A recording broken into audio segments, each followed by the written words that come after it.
Thanks for joining as we're waiting just a couple of minutes here for folks to trickle in.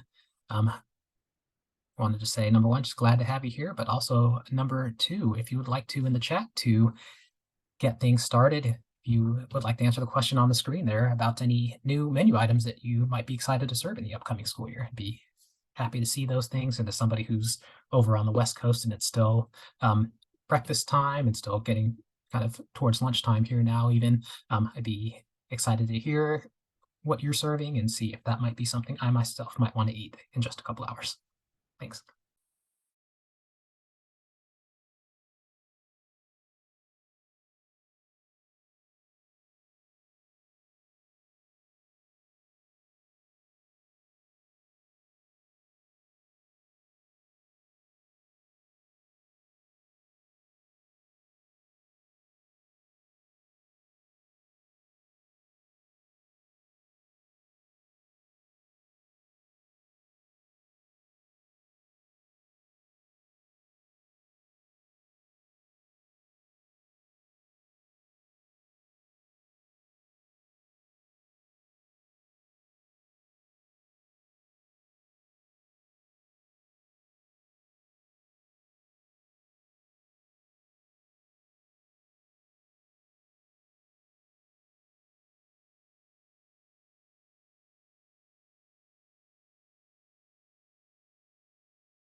All right, looks like participation or the number of participants here is slowing down a little bit, so we will get started.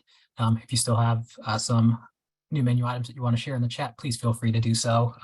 It's definitely, I think, one of the most important and valuable aspects of the work that we do here at Share Our Strength is being able to bring folks together. So please continue to interact with one another in the chat. I'll go ahead and get us started with today's content though. So once again, thanks for joining us for today's webinar, Benefits for Everyone, and talking specifically about some of the best practices and considerations for school meal applications and alternative income forms. My name is Regis Whaley. I am a senior manager with Share Our Strength's No Kid Hungry Center for Best Practices, which is always a mouthful to say, but I'm glad to be here. My work focuses on student eligibility for free and reduced price meals. So talking about today's webinar, really thinking a lot about school meal applications specifically, but I also do some work around direct certification and categorical eligibility. So just wanted to mention that up front. Also to say that if there's ever anything I can do for you with respect to any of that work, I'll have my contact information on the last slide today. You're more than welcome to reach out to me at any time. I also wanted to say, just on a personal level, as somebody who grew up and with respect to school nutrition, just really living on reduced price meals, I have a very deep appreciation for the work that you're doing. I just want to thank you for all that you're doing for all the kids across the country. It's what allows us to grow up into the adults that we are today. I know you know that, but just as somebody who's been a beneficiary of your work, thank you for doing what you do. Next slide, please. It's just a couple of housekeeping items. The slide deck will be shared by email after the webinar along with the recording, so you will have access to all of this information. There will be some links that are available in the slide deck as well, so you'll be able to, once you receive the slide deck, be able to click on those links and be able to access some additional resources.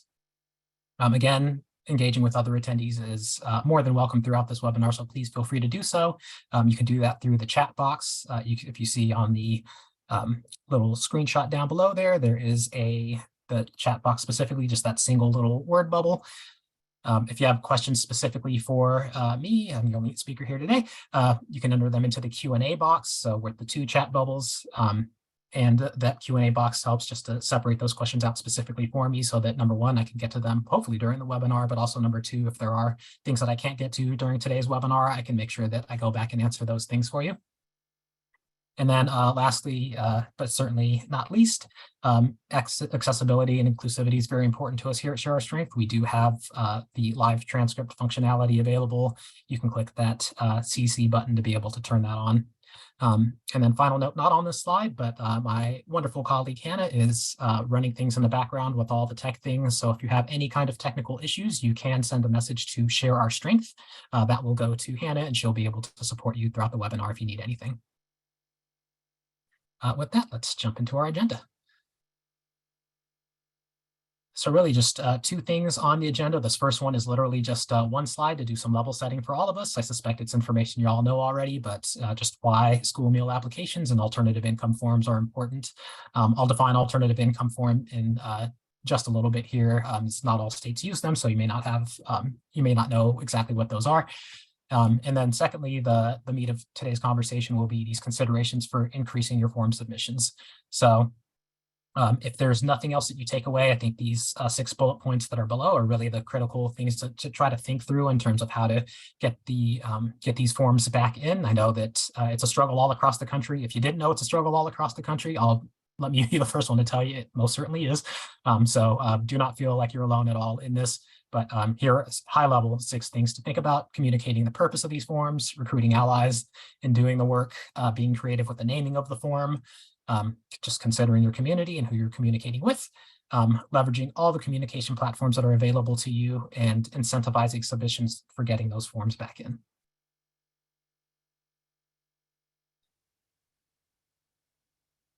All right, so again, I think preaching to the choir a little bit with this, but why are these applications important?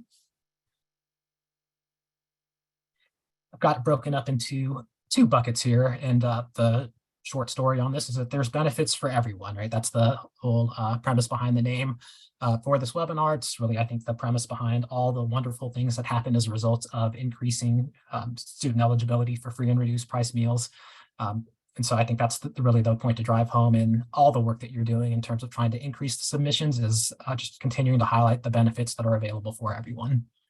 So looking at the slide within the framing of increasing form submissions, increasing the number of students found to be eligible for either free meals or for reduced price meals, here are the benefits.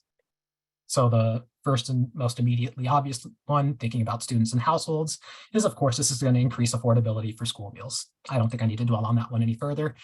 Number 2, this point I know you all know very well, is that of course this is going to free up households' time and money as they're making use of school meals rather than having to think about preparing, a breakfast or preparing a lunch. Sometimes preparing both as they send children off to school.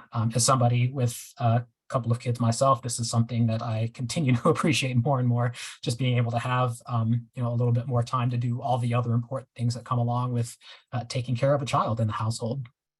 As I think specifically about those households that are eligible for free meals or eligible for reduced price meals, thinking about my own childhood and my experience growing up, just knowing that parents, they've got to work. Some parents are working multiple jobs. Some of them are working odd hours. So anything that you can do to take that stress off of a parent is incredibly helpful. And I think freeing up the time that goes into that might otherwise have to be spent on trying to carve out time to put together a meal when there are fresh, nutritious meals available at school is incredibly helpful on the household side. This third point, I think, is one that in the midst of just school year and all the school year controlled chaos, I think is the best way to think about it. One point that could get missed is all the wonderful things that happen outside of the school time that are enabled by ensuring that more kids are qualified for free and reduced price meals, specifically thinking about increasing access to out-of-school time nutrition programs.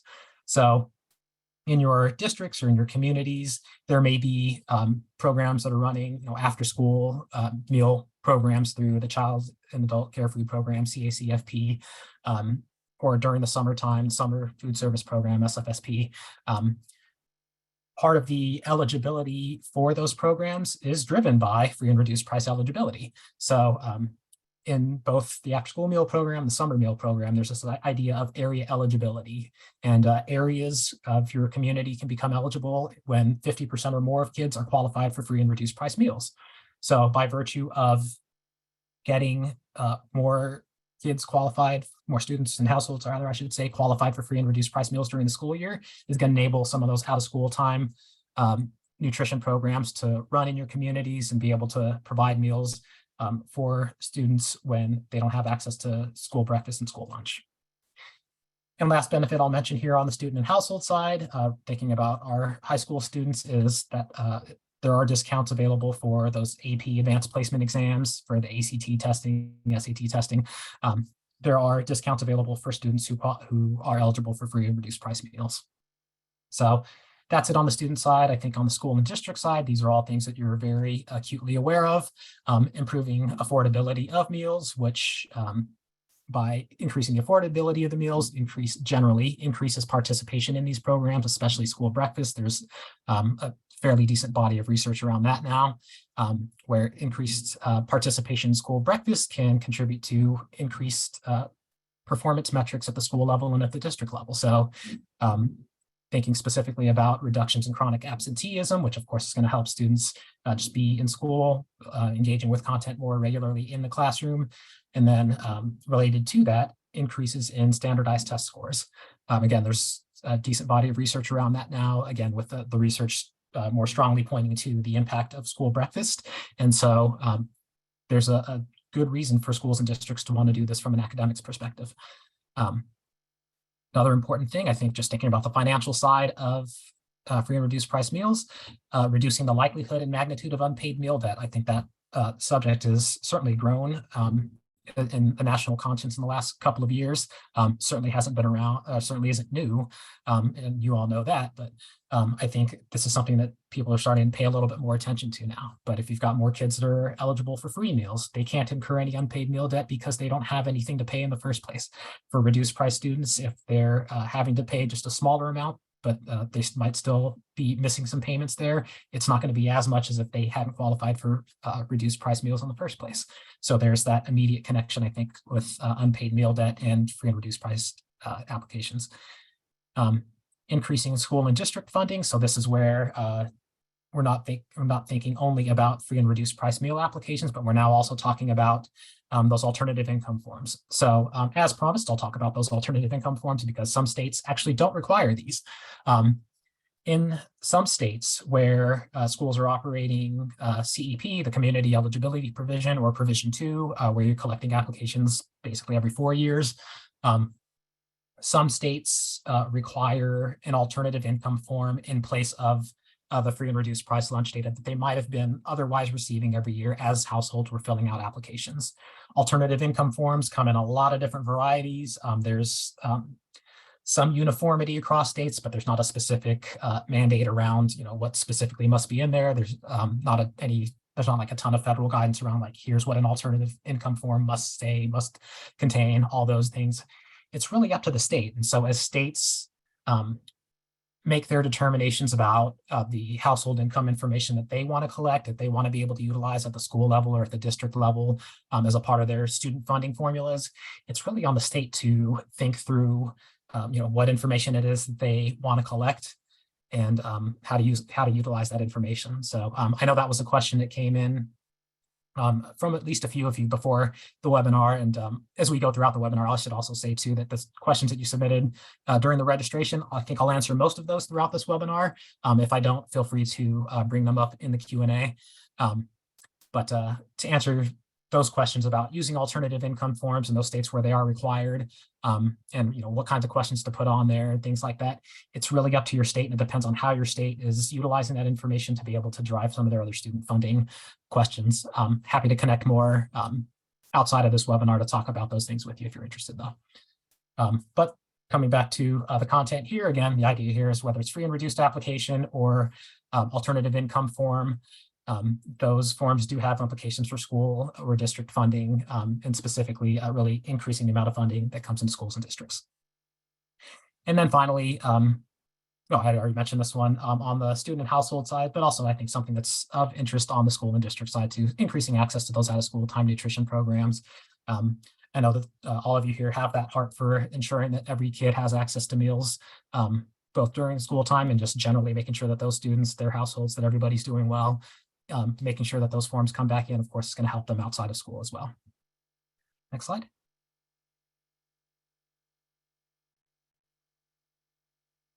All right, so the thing that I think you're all here for, the meat of today's conversation, pun intended, considerations for increasing form submissions.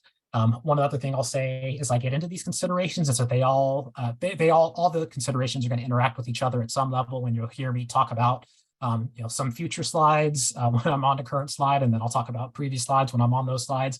All of these things really fit well together. I think there's a lot of different things that you can consider in your approaches, and my goal today is to be able to, number one, just lift up what other states, what other schools, what other districts are doing, but also to give you some just food for thought for what's happening within your own district.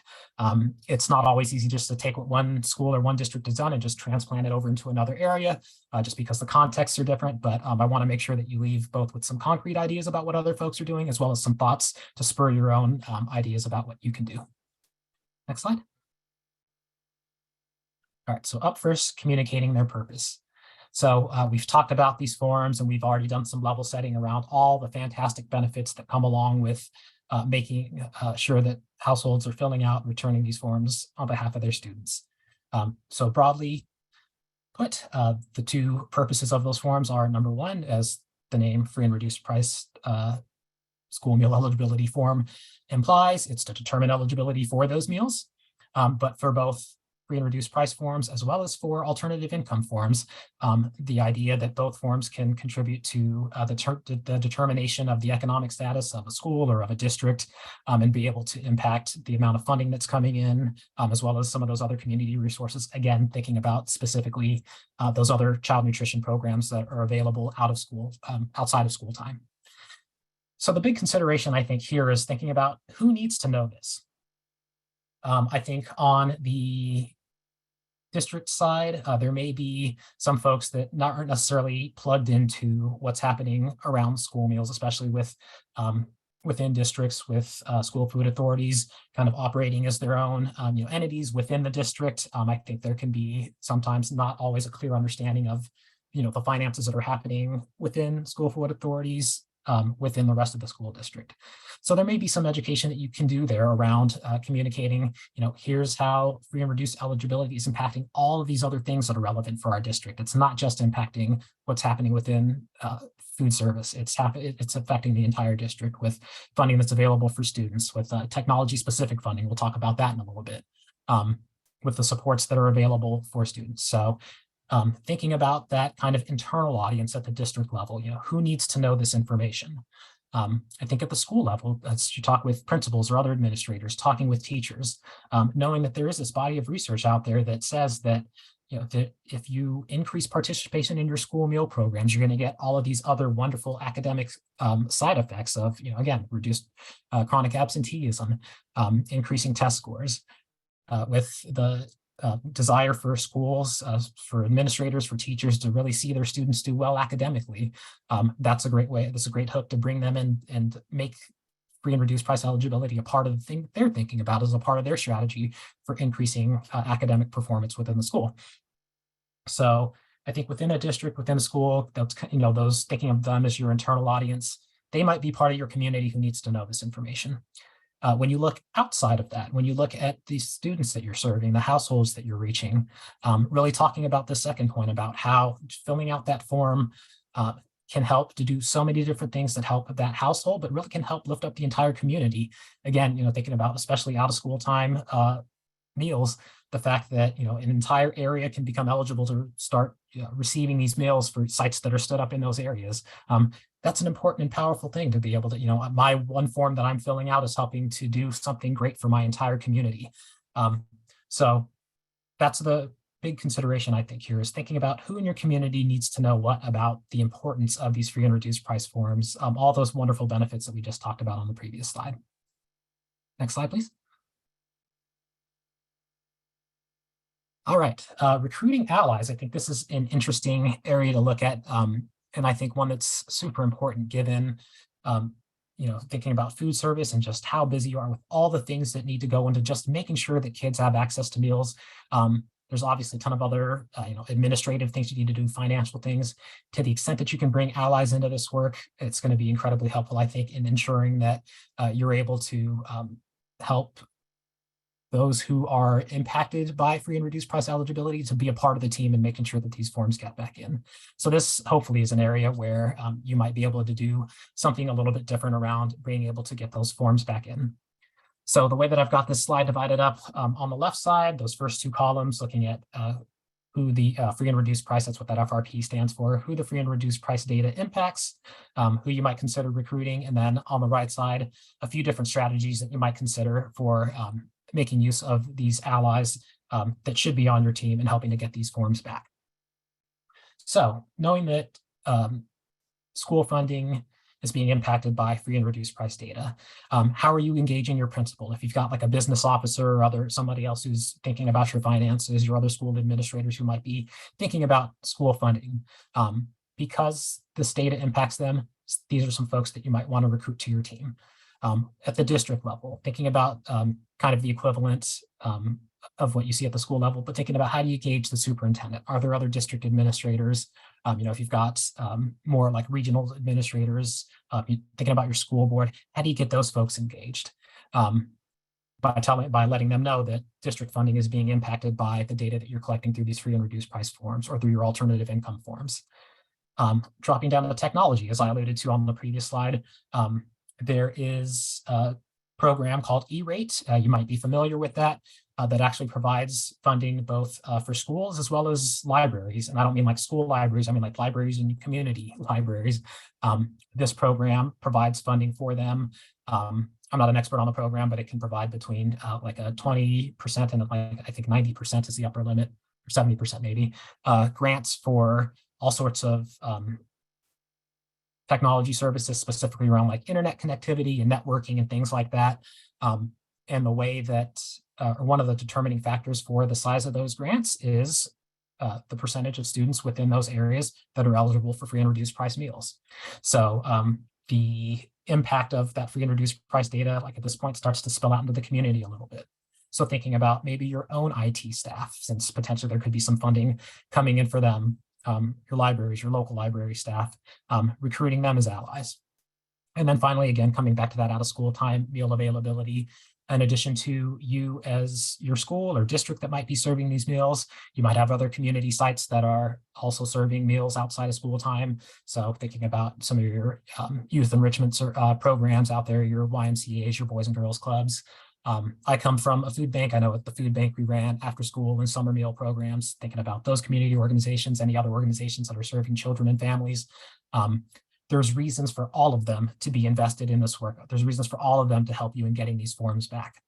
So some of the ways that you might consider engaging all of these folks are listed on the right side. And these are things that we see happening at varying levels in districts across the country.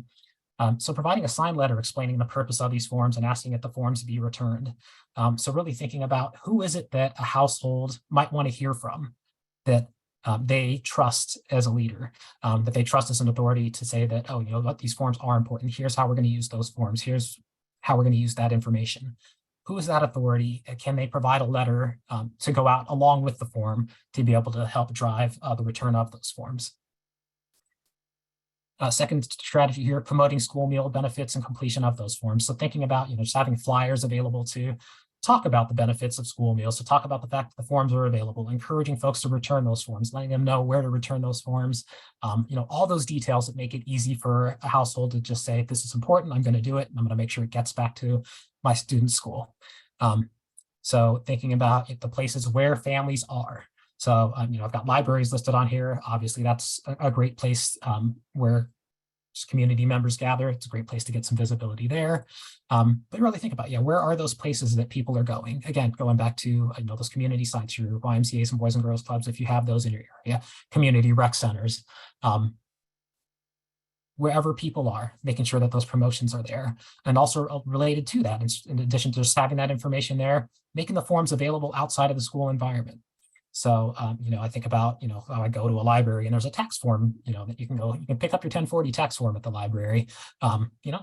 You can put school meal applications there. There's other community outreach events that are happening where forms can be taken, where families can fill out the forms. In most cases, the forms aren't terribly long. You can have a family fill it out while they're there.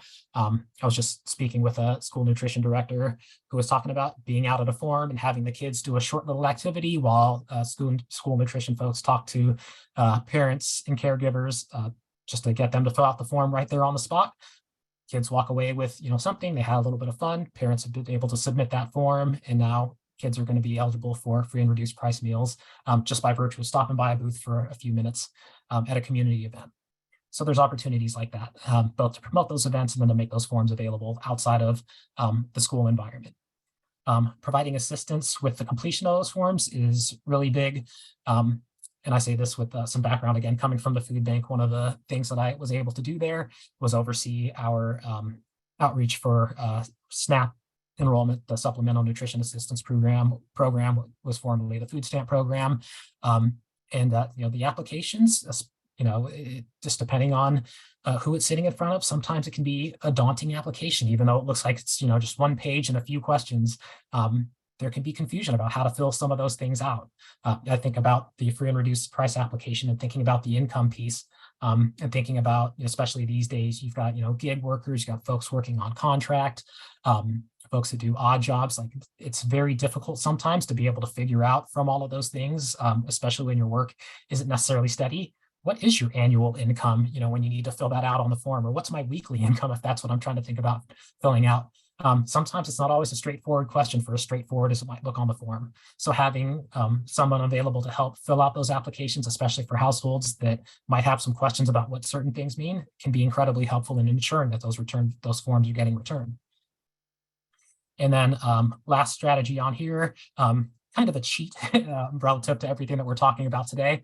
But there were a couple of questions that came in during the registration process, specifically around getting households enrolled in SNAP and getting households enrolled in Medicaid, because both of those programs allow households and students to be directly certified for free or reduced price meals. That's a great strategy, I think, for helping with this work by getting those households enrolled in SNAP and getting them enrolled in Medicaid. If your state participates in direct certification through Medicaid, that's a great way to have to get around filling out a free and reduced price application at all. And so, that's a great approach. And I think working with, your state agencies, working with other community organizations that provide that service of doing that benefit enrollment work, it's a fantastic help for ensuring that households and students have access to those free and reduced price meals. So hopefully this helps in identifying, again, some additional allies that you might consider recruiting if you haven't already, and then some concrete steps that you can take with those allies to be able to get those forms back in. Next slide. All right, being creative with naming. So just a couple of points that I want to talk about here, then I'll show you some examples. So matching the name of the form with its purpose. I think there is some creativity that you have here. Of course, with a lot of the forms that are made available, I think specifically about like the USDA's prototype free and reduced application. That's literally what's written on there, right? It's prototype application for free and reduced price lunch. That may be a good name in your community. It may be that households are used to filling out that form. They are used to seeing that name at the top, and maybe sticking with that name is the right thing to do because people notice that when they see it, that they should fill it out. In some cases, it's not. You might find that as you're talking with your school administrators, that because of the purpose of the form, they might want to put a little bit of a different spin on it in terms of the fact that, thinking specifically about those alternative income forms. If these forms are designed to collect economic information at the household level, maybe that's what you want to call it, something around household economic income form, or household economic form, something like that. Maybe you talk with households, or even talking with students, because sometimes students are the trusted messengers to take a paper form back home to make sure that parents and caregivers are filling those out. Thinking about the names that resonate with them. What is it that's going to help them to fill out that form? Maybe free and reduced price application has a stigma to it that people may not be interested in filling out, but by changing the name, you might get more of a response. So being creative with the naming can help in that regard. Ultimately, I think the most important thing that you can do, though, is asking folks as you're showing them the form, what name would encourage them to fill that form out? That's the most important thing. If it's a form that you're going to see it, you're going to recognize the name of it and go, oh, that's important, I should fill that thing out and return it. That's the thing that you should name the form, right? So that's ultimately what I want to stress here. I will show you 4 examples. And so these 4 examples, the top 2 are some alternative names specifically for free and reduced price meal forms. And then the bottom 2 examples are some different names that are on alternative income forms for those states that require them. So with the free and reduced price meal forms, and these are pulled straight off of district or off of a school or state websites. So just know that that's where these came from. So looking at Delaware is the first example here for their free and reduced price meal form. Just a slight shift in the name here. So rather than calling it a free and reduced price school meal form, it's the meal benefit form. So again, subtle shift here, but I think especially if you're in a community, if there's any stigma around what free and reduced price meals might mean, who it's for, all those things, don't need to dig into those details here necessarily. Perhaps that little shift to meal benefit form might be something to consider. That way it's more general. Every household can, fill it out. And if they're eligible for benefits, great, they'll get a benefit. And if not, they don't. Again, subtle shift there. Looking at the Texas example to the right of that, they've got theirs labeled as the multi-use application for free and reduced price meals. And so if you look at their form, page 1 is your the standard prototypical form. But on the second page, Texas does this, and I've seen a few other states that do this as well. There's another form where it's as simple as, if you're interested in finding out more information about these other programs, you can check a box here. We can share the information that's on this form with other state agencies to be able to let them know that you're interested in this program. And that's a great way for families that, especially if they're eligible for free or reduced price meals already, it's a good chance there's other programs within the state that they're also eligible for. So this can help with doing some of that cross enrollment. On the household side, it helps with eliminating some of that redundancy of having to put the exact same information on every single form. If you're going to your doctor and every time you go to the doctor, you've got to fill out the exact same information every time, the struggle. So this is something great that states can do through their forms to be able to ensure that number one, they're getting those free and reduced price applications in, but also number two, that they're also helping families through those forms to connect to other services. And that might be a good draw for households as well. Thinking specifically about those CEP and Provision 2 schools in those states where alternative income forms are required. You can see an example down here from Arkansas rather, their income verification form. And so I know it's a little bit small on there as far as like what some of the rest of that form says, but I think the important point on there that is flagged very clearly on this form is that to determine eligibility for various additional state and federal education program benefits that your school or children may qualify for, please complete, sign, and return this form to the school. So again, thinking about not only the naming there, but also that brief description of, here's the other benefits of filling out this form, please return this form to us, that can be helpful. And then Minnesota's example here, the alternate application for educational benefits. So putting that much broader banner on there, not only of just meals, but much more broadly, this application is about providing educational benefits. So lots of different ways that you can name those things. Again, I think the most important thing with respect to getting those forms back in is figuring out what names elicit the best response, specifically from students and households, that is also reflective of the actual purpose of those forms. Next slide, please. All right, so considering your community. And so I think this is where a lot of the biggest questions can come from, but also where you can then drive a lot of the change in your response rates. So there's a lot of things to think about with your community, and ultimately that's the big question at the bottom. Just what are the important factors that you need to consider specifically about your community, about the world in which you live, to be able to ensure that folks know what these forms are, that they understand the benefits, and ultimately that they want to return them back to you. So thinking about accessibility and the languages that are spoken in your community, I think especially over the course of the pandemic, again, like I'm out on the West Coast, I live in Las Vegas, Nevada. We've seen, there's been a ton of folks who have come in and out of Las Vegas, which is already a pretty diverse place, but I think there's even some more changing diversity with some of the things that have happened over the course of the past few years. So thinking about the languages that are spoken, I suspect most of you likely have forms that are available in at least English, probably Spanish, but thinking about other pockets of your communities where there might be other languages spoken, whether you're in a rural community or an urban area, you might have pockets of folks that speak different languages. I was just looking at the USDA's website earlier. I had thought for whatever reason that they had school meal applications available in like 8 or 10 languages or something like that. They've actually got it in 49 languages. There are a ton of forms that are available on there. They've also got a resource on there for helping to identify what language households speak. So thinking about, again, languages spoken in your area, there might be a USDA resource that you can use to be able to ensure that those households are able to receive the forms that they need to be able to complete them in the language that they understand and provide you with the right information. So that's the language piece. Thinking about internet access, a lot of districts have put their free and reduced applications online. States have put them online as well in many cases. And that's where they're driving folks to. It's just so much easier to get that information electronically rather than having to take staff time to get a paper form, type it all into a database. All the errors that can go along with just getting that information translated into an electronic database. A lot easier to collect that stuff online. But does everybody have internet access? Certainly in rural areas, that's a big consideration. Even as the digital divide, I think, starts to shrink a little bit, certainly not closed all the way.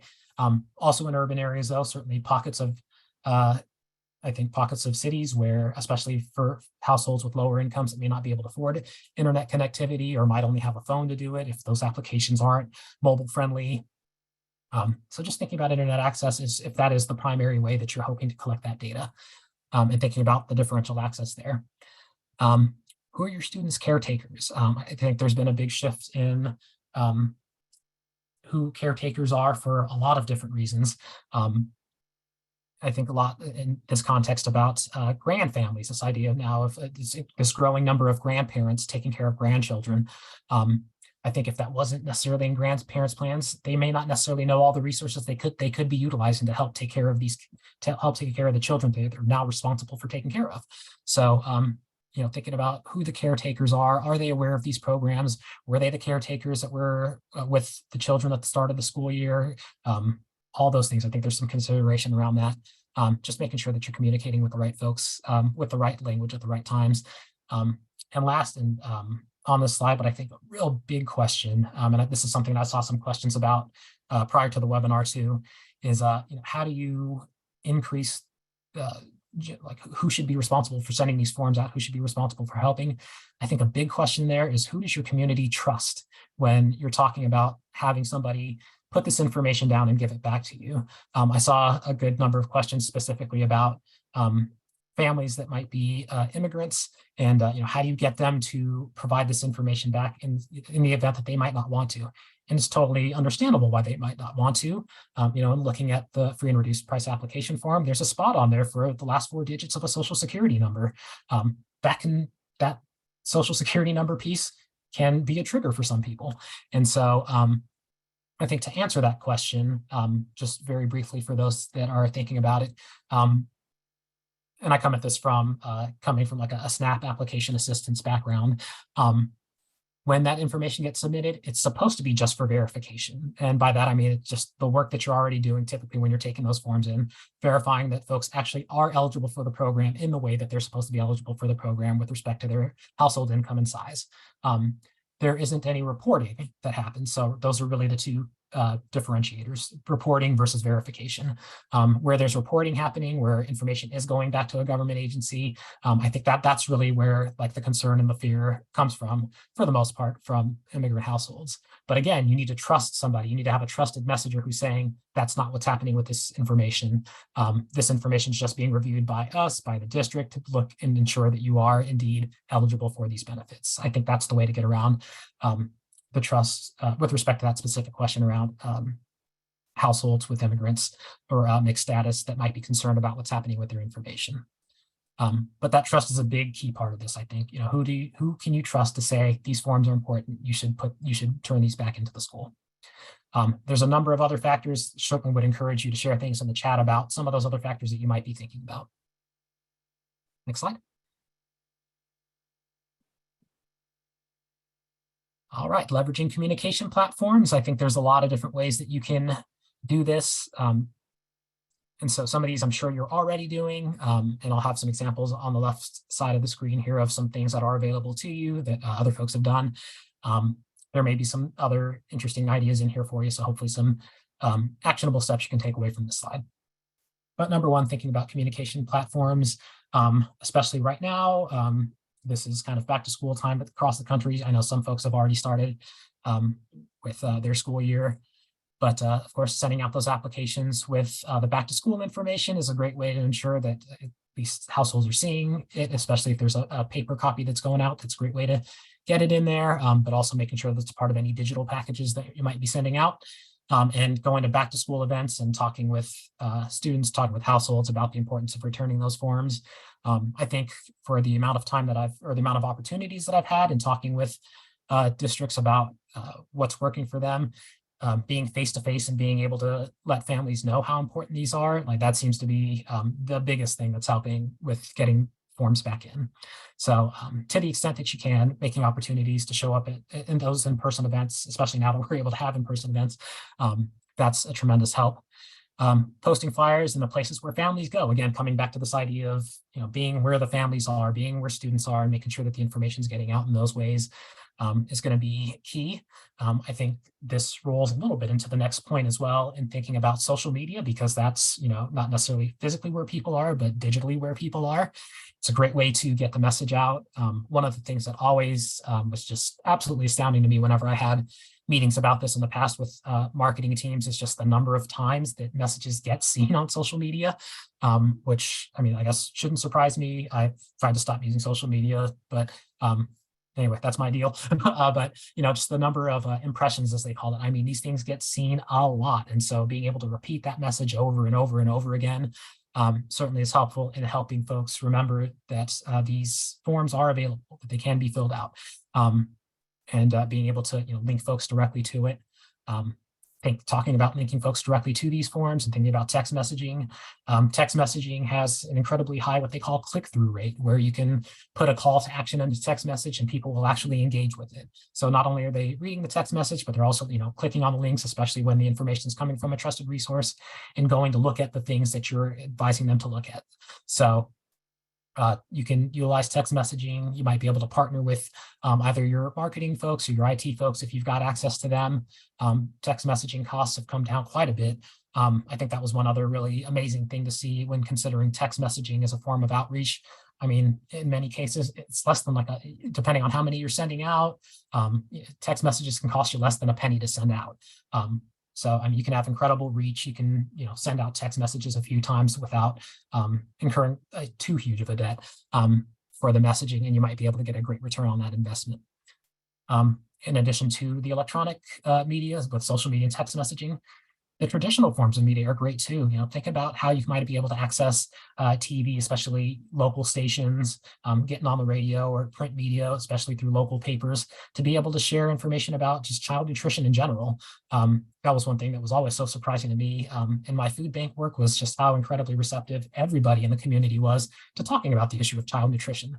And so I think there are absolutely opportunities there, again, working with your marketing team, if you've got one, to be able just to reach out to stations, TV stations, radio stations, reach out to your newspapers, see if you can share that information somehow, whether it's, being part of an interview, or if you're thinking about print media, doing an op-ed about the issue of child nutrition in your area and being able to raise free and reduced price applications as one of the many solutions within the suite of solutions that households can utilize to be able to ensure that students have enough to eat. Another big thing I think about a lot is trying not to reinvent the wheel. So looking at your other local community organizations and seeing how they're reaching families. I think that's something that community organizations generally do a good job of, but I think certainly can do an even better job of, I think, is just being able to talk with one another, sharing those successes to ensure that everybody that needs to be reached with services actually is being reached. Many times these organizations have their own newsletters that they might be working with, their own network of folks they might be reaching out to. Depending on what the organization does, sometimes they've got case managers that are working directly with families that can talk about free and reduced price applications if they aren't already, and making sure that those are one of the many forms and one of the many resources that are available for families to be able to fill out. So think about who's in your community, especially who's got really good reach into the community with children and families, and how you might be able to utilize their platform and resources.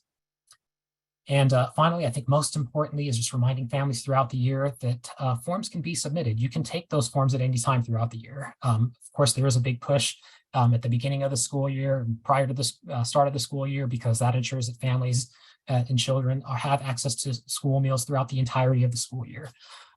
And that's, of course, a great thing to do. And that's the most important thing that can be done, is making sure that families have access to those meals right when they need them at the start of the school year. At the same time, though, and I know I'm preaching to the choir in saying this, household economic situations change throughout the year. I think that's been one of the great many lessons of the pandemic, is that household financial situations are very much fluid. And so reminding families throughout the year that these forms are available to be filled out, that the information can be submitted so that they can be qualified at some point throughout the year and not just at the beginning of the year, can be incredibly helpful in getting return for those forms. Next slide. All right, last overall big picture strategy that I'll talk about here is incentivizing submission of those forms. I've got a couple examples on the slide. What I ultimately want to say is think about which incentives are going to work specifically for your community. And again, as I talk about your community, I'm thinking a lot about both that internal community of your district and your school administrators, but also thinking about, and your teachers as well at the school level, but also thinking about families and households and students and as kind of the external community. So I'll divide my conversation up into those 2 points. First, want to draw your attention to the examples on these slides. As you might guess, based on the image on the left side there, looking at a mask as a promotion. These are a little bit older examples of incentives, but drives home the same idea. During the pandemic, winning a free mask or winning a TV, both sound like pretty good options, right? These examples also, just want to flag too, these come courtesy of the Lotus School in Colorado.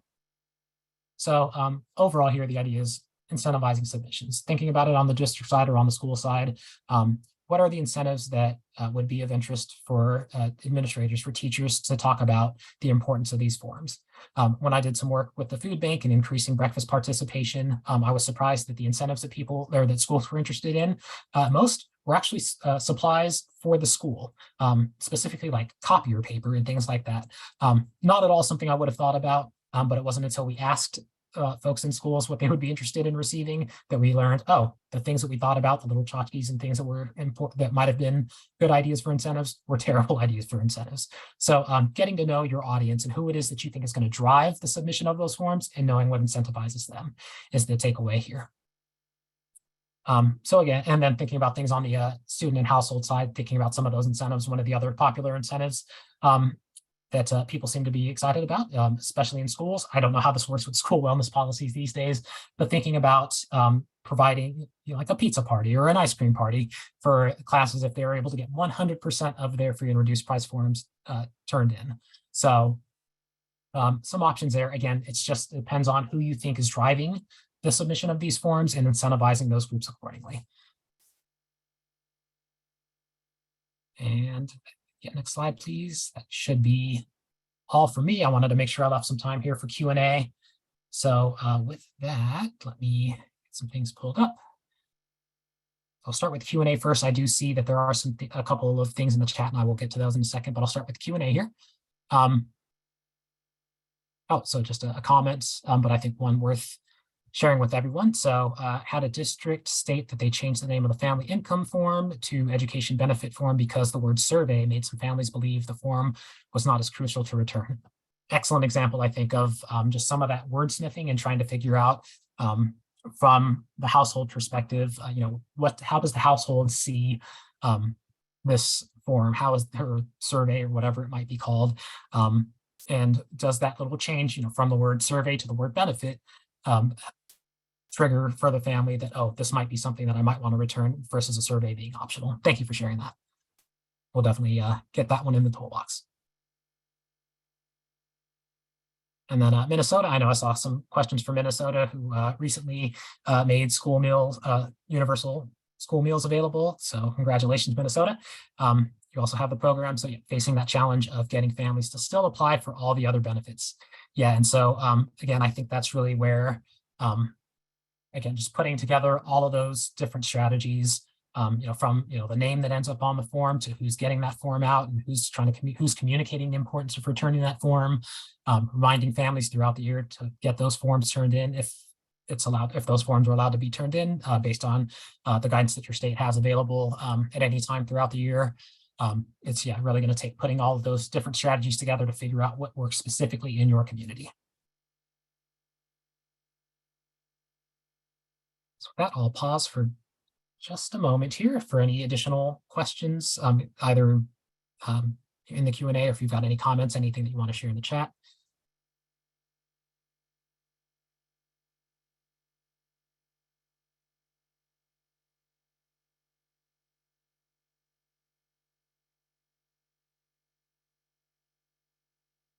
Oh, someone with their hand raised.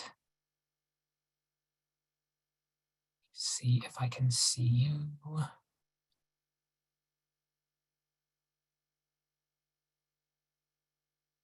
I don't see the raised hand. If you have your hand raised, if you can either enter your question or comment in the Q&A, that would be helpful, just so I can make sure I see that. Again, I'll have also my contact information on my email address on the last slide here. You're welcome to also shoot me an email if you want to do that. While I wait for that, though, I'll move through a couple of other slides here real quick. So first, definitely stay in touch. Again, we are here for you. I am here for you. We've got information that goes out through our newsletter all the time.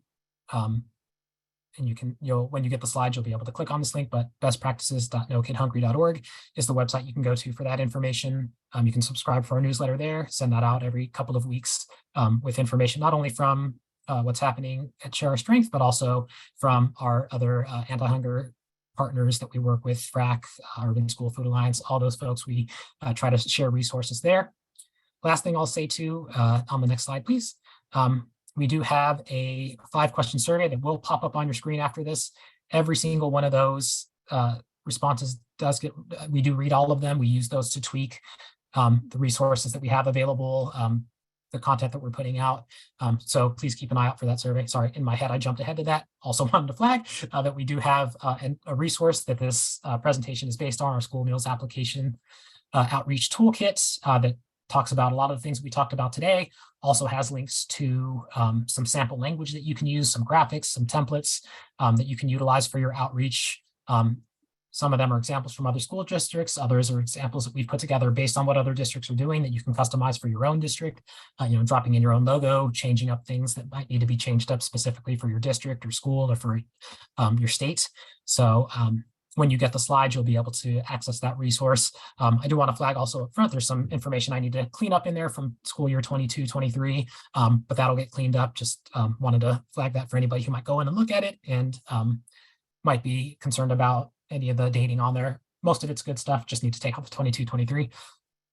And then finally, next slide, please. Again, that 5-question survey. Very much appreciate your feedback. If you could answer that 5-question survey, let us know what you thought about the webinar, anything that we should have covered but didn't, how we can make things better going forward. Greatly would appreciate your feedback. And with that, I want to say thank you for attending today. Again, my name is Regis Whaley. If I can be of use to you in any way, there's my email address, rwhaley@strength.org. Feel free to reach out to me by email. One of the other things that I'll make sure I do when I send this information out is ensure that I have a link on there. It'll be a link that you can just click on if you ever want to just put a half hour or something on my calendar to talk through this content or anything else related to student eligibility. I'm more than happy to meet with you at any time. You'll be able to use that link. Just put the time on my calendar. We'll be able to meet. I'll be there for you. Thank you once again for being here. Hope this was helpful. Thank you again for doing what you do. Take care.